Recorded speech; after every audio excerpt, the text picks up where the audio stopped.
প্রিয় দর্শক শ্রোতা, আসসালামু আলাইকুম রহমতুল্লাহি ওবারাকাতু।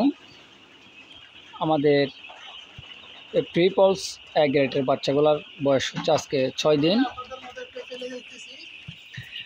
তো আলহামদুলিল্লাহ আমরা প্রথম ভ্যাকসিনটা করছিলাম গতকালকে। রানীক্ষেতের ভ্যাকসিন করেছিলাম আমরা প্রথম ভ্যাকসিনটা করার পর মুরগিকে লাইসোভিটের পানি দিয়েছি। অবশ্যই আজকে থেকে অন্যরকম মেডিসিনের ডোজ চলবে আমাদের এই মুরগিতে। আমরা আজকে 6 দিন থেকে মুরগিকে দিচ্ছি 2+ নেফকেয়ার পিএইচ প্লাস একবেলা ব্রয়লার বুস্ট চলবে ক্যালসিয়ামের সাথে। অবশ্যই আপনাদেরকে ফলাফল জানাবো,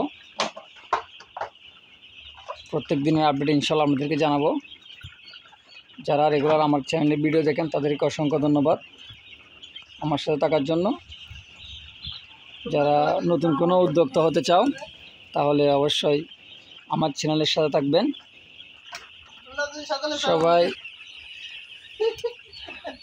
যারা রেগুলার আমার ভিডিও দেখেন তাদেরকে অসংখ্য ধন্যবাদ। চ্যানেলটি সাবস্ক্রাইব করে পাশে থাকার চেষ্টা করবেন, বেল আইকনটি অন করে দিবেন যেন আমার চ্যানেলের ভিডিও ছাড়া মাত্র আমাদের কাছে নোটিফিকেশন চলে যায়, যেন দেখতে পারেন সাথে সাথে। আর যারা 1 দিন বয়স থেকে 30 দিন বয়স পর্যন্ত মুরগি পালনের ভিডিও দেখতেছেন তারা অবশ্যই আমার চ্যানেলে ঘুরে আসবেন। সব ভিডিও দেওয়া আছে, কোন মেডিসিন কোন ফলাফল সেটাও দেওয়া আছে। অবশ্যই সবাই দোয়া করবেন। আসসালামু আলাইকুম ওয়া রাহমাতুল্লাহি ওয়া বারাকাতুহু।